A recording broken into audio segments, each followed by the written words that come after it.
So let's jump right in and look at some examples.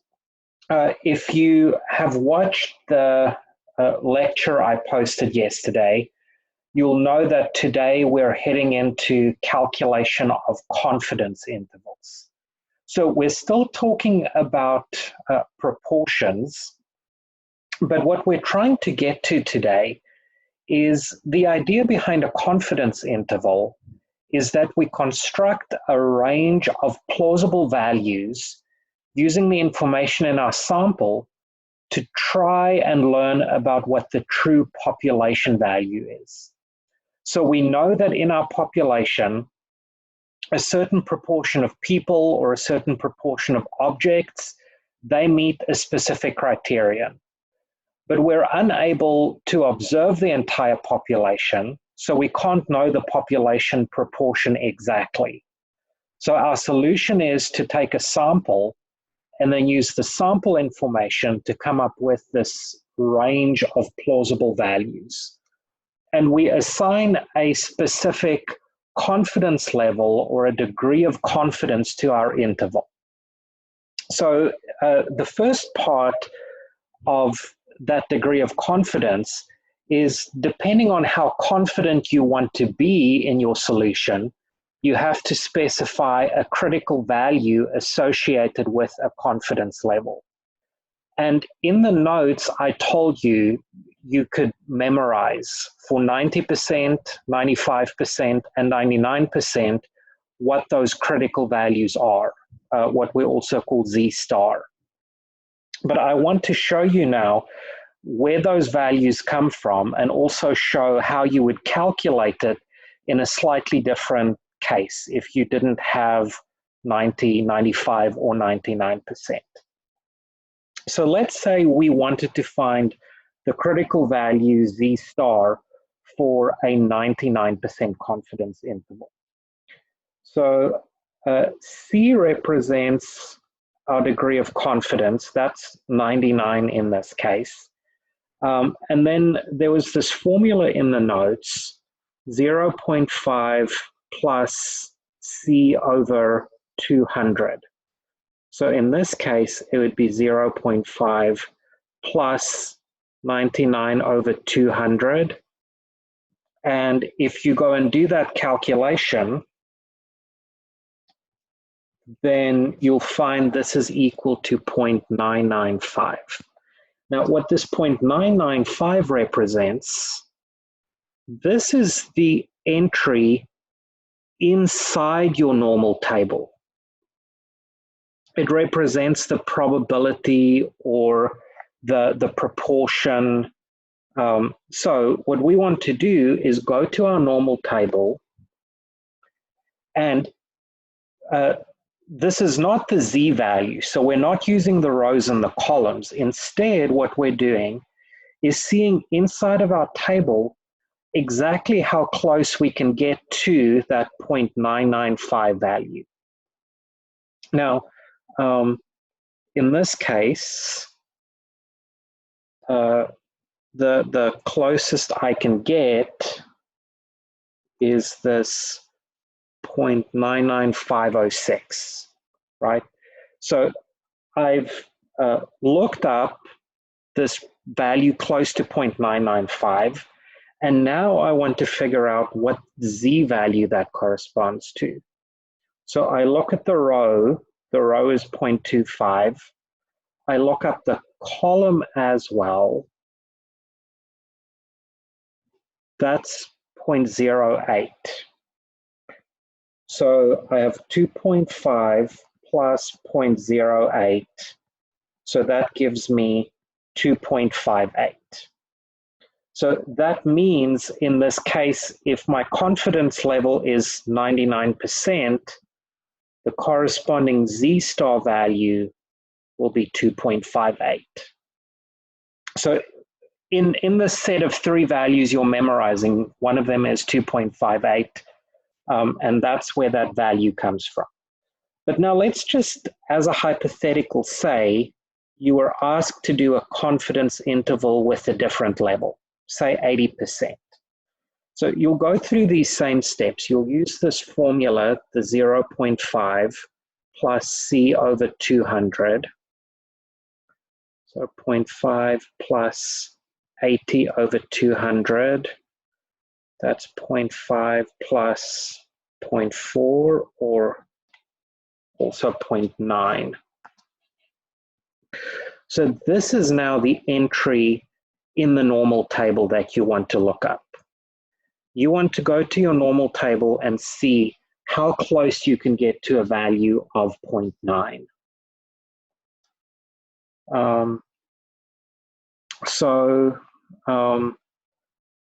I'm not going to expect anyone to do this exact. For example, 0.899 and 0.901 are both pretty close. If you use either of those, you'll be in good shape. So I think technically the 0.8997 is a little bit closer, so I'm going to use that. So I check what row this came from, 1.2, and I check what column this came from, again, 0.08. So my Z star value in this case is going to be 1.28. So let me check here. I think I may have some questions. Yeah, so someone was asking where the 200 comes from, and that's just the formula. In the notes, you're given the formula. If you have a confidence level C, then the formula for what to look up in the normal table is 0.5 plus C over 200. That is just a formula that you should have on hand, and that formula doesn't change. It will always tell you what value to look up inside your normal table. Let's see, I may have another question here. Let me just check. Yes, no other question, but I think everyone's now hopefully on board with where this value comes from. And I will say this, you should be able to do this calculation, but most of the time when asking for a confidence interval, it will be one of the three, 90%, 95%, or 99%. So really, if you go and memorize, or even just have written down, like on a note card, those Z-star values, it will get you there 99% of the time. So that's calculating the critical value. Let's now put a few of these different pieces together. Let's say that I were teaching a class at TCU, and I had 135 students in my class, and I surveyed my class and found that 18 people in the class are left-handed. Now, first question, would it be reasonable to treat this class as a random sample from the TCU student body? Well, let's think through that. I would say no, it's probably not reasonable.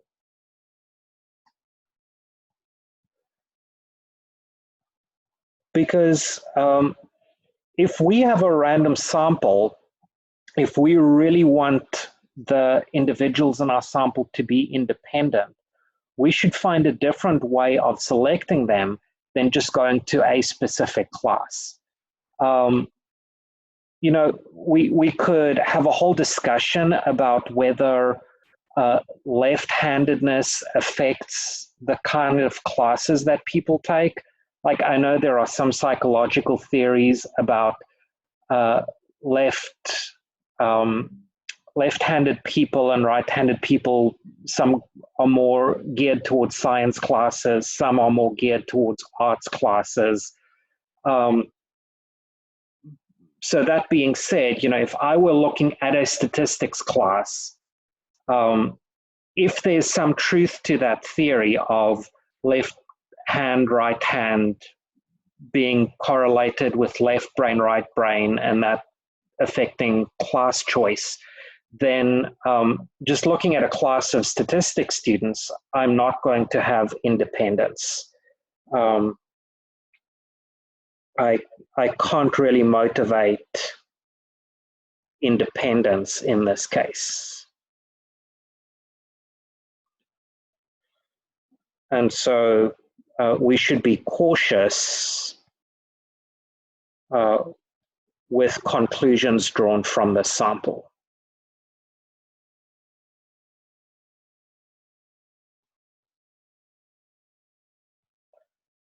Now, that being said, you'll see part B starts off and says, assuming this class is a random sample of TCU students. So we're going to go ahead, assume that we can treat this as a random sample of TCU students.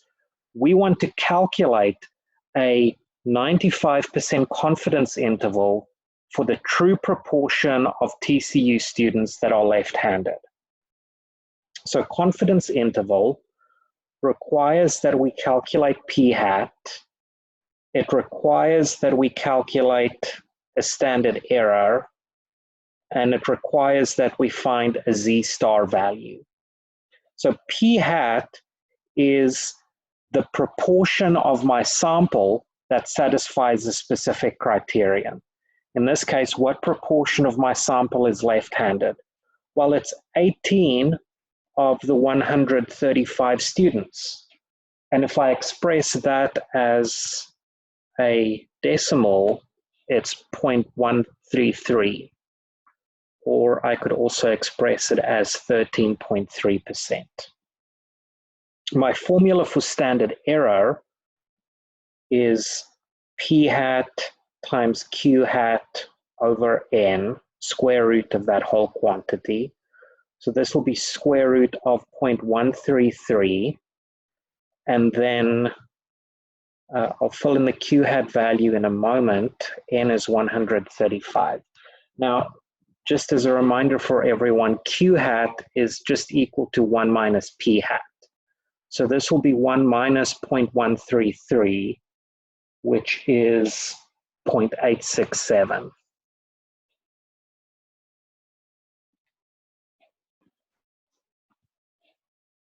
So if I punch all of these numbers into my calculator, do the multiplication, division, take the square root, I end up getting 0.029, or I can also express that as a percentage, 2.9%.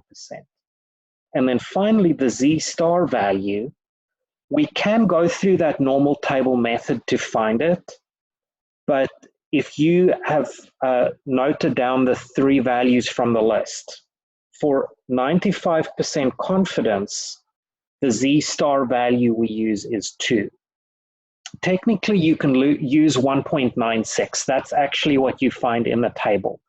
But because 1.96 is so close to 2, that's the usual approximation that we make here. So we have our p-hat value, we have our standard error, we have our z-star, and then our confidence interval is given by p-hat plus or minus z-star times standard error.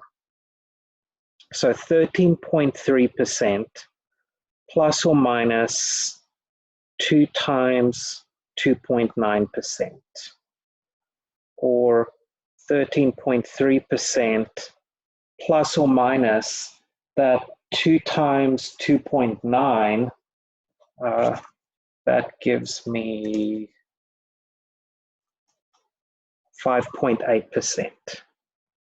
So this plus minus is just shorthand for saying take 13.3 and subtract that number, and also take 13.3 and add that number. So I end up, if I do 13.3 minus 5.8, I get 7.5%. And if I do 13.3 and I plus 5.8, I get 19.1%. So my 95% confidence interval is the range of values from 7.5% to 19.1%. With a degree of confidence, 95%, that's the confidence I have that the true proportion of TCU students that are left-handed is somewhere in that range. Now, does that guarantee that the number is in that range? No. To do that, we would have to do 100% confidence, and 100% confidence interval is not something that works out well mathematically. It basically tells us it has to be some number between 0 and 100%, and that's not a very useful answer. So you have to always specify a confidence level that's a little bit below 100% to get a valid answer here. So if we look at part C now asks, is it possible that 22% of TCU students are left-handed? Discuss and make a reference to the confidence interval that we just constructed. So C is asking us, is 22% a possible value? Well, is 22% inside the confidence interval? It is not. It's not inside the 95% confidence interval. And so at the 95% level, we don't consider it to be a plausible value.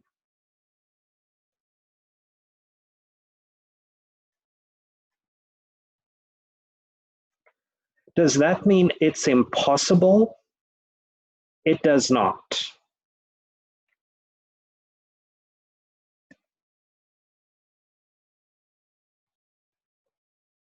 So it's not impossible. The true value could be 22%.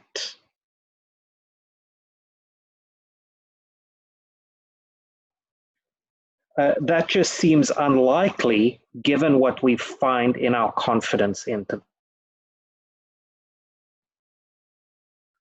Does anyone have a question about how to interpret confidence intervals? I'll give you a few seconds to use the chat feature if someone has a question.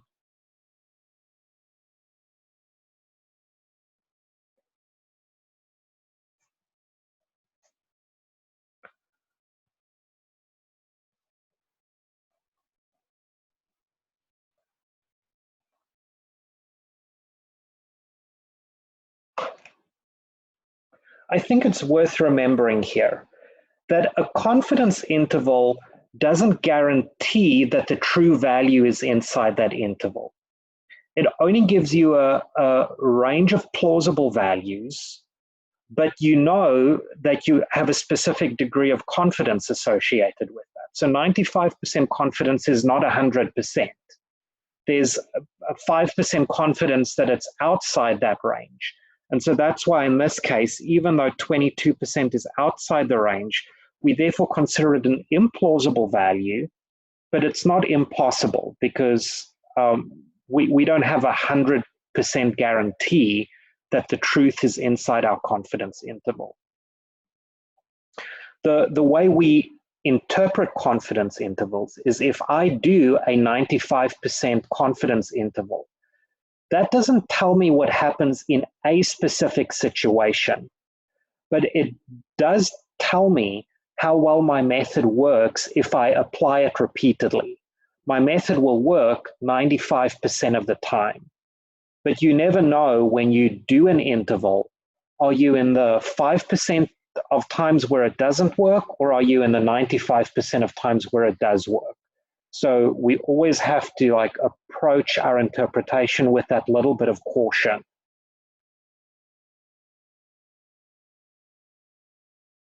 Let's do a couple more examples, just looking at constructing these confidence intervals.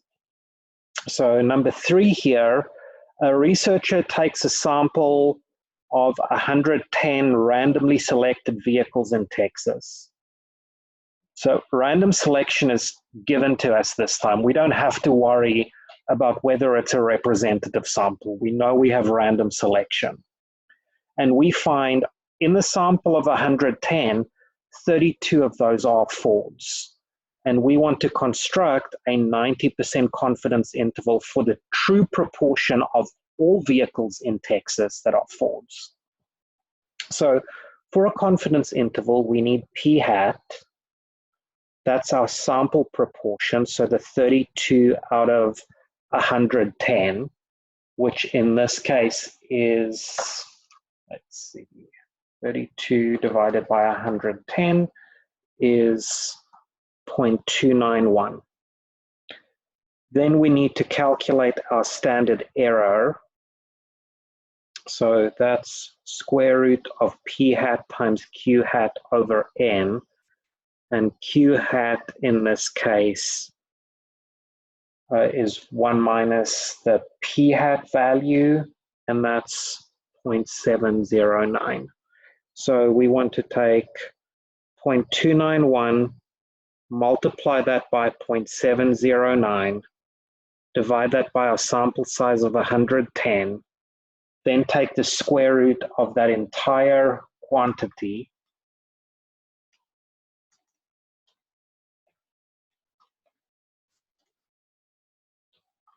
and that gives us 0.043 here.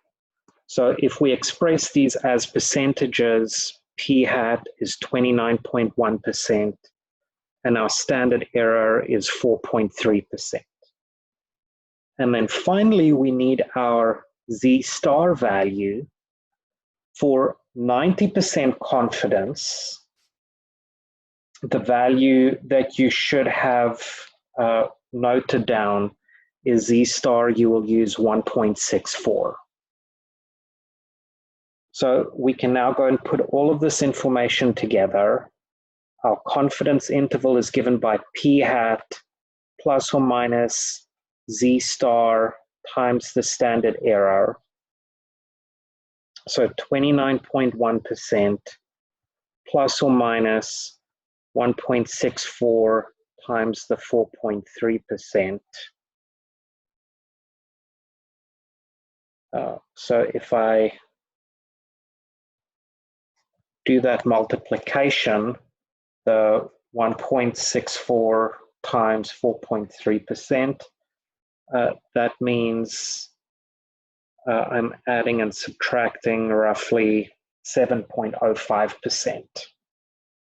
So my 90% confidence interval is given by, I take 29.1 and I subtract 7.05 from that. So it's 22.05% all the way to, then I do 29.1 plus 7.05, and that gives me 36.15%.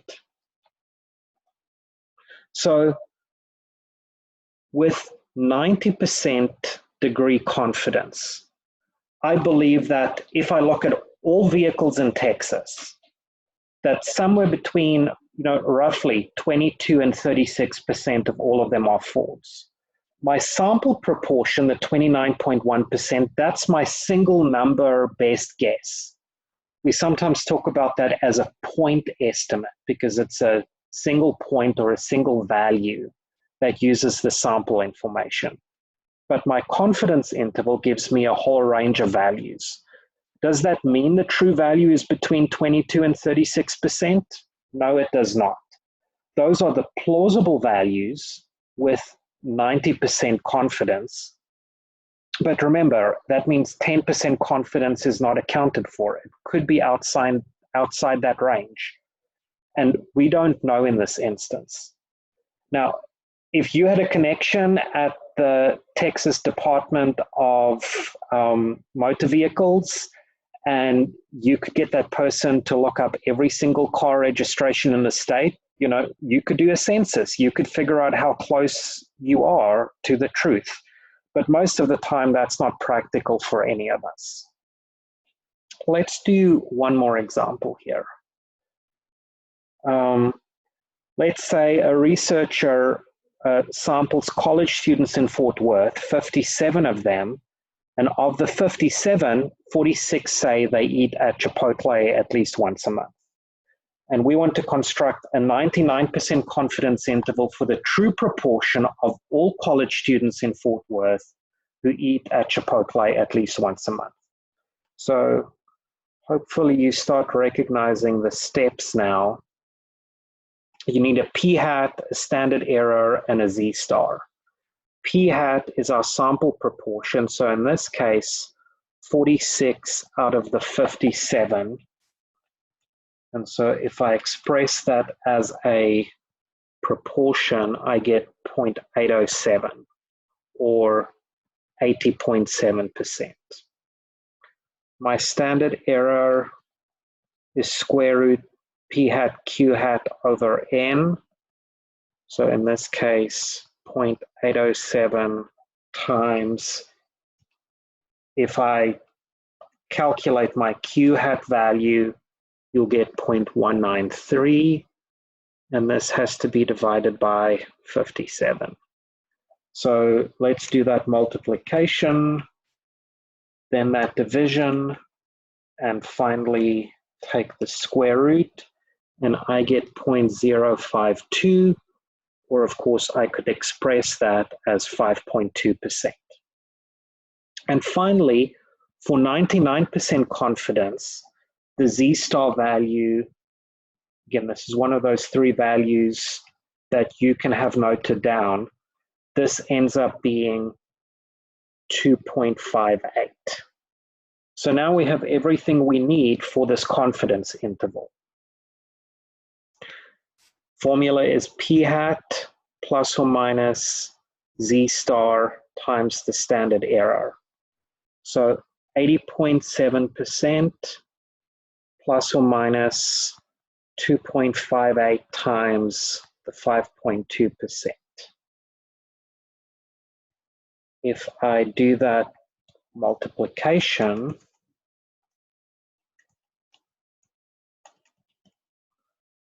I get 13.42%. So my 99% confidence interval is I take the 80.7 and I subtract that 13.42 from it. That gives me a lower value of 67.28%. And then if I add that 13.42 to the 80.7, that gives me an upper value of 94.12%. So my confidence interval in this case spans anything from, roughly 67% to roughly 94%. Now, again, no guarantee that the truth is inside this range, but we are at 99% confidence, only 1% confidence that it's outside this range. So it gives you a certain level of comfort of how you interpret that range. We'd feel pretty good thinking that the truth is inside this range, but we always know there's that 1% that we haven't accounted for. So whatever confidence level you work with, you have to keep in mind that has some effect on your interpretation. And we could also ask, well, why don't we just make the confidence level as big as possible then? Well, there's a drawback to that. We're not going to delve into that mathematics too much, but the higher you make your confidence level, the bigger that range of values becomes.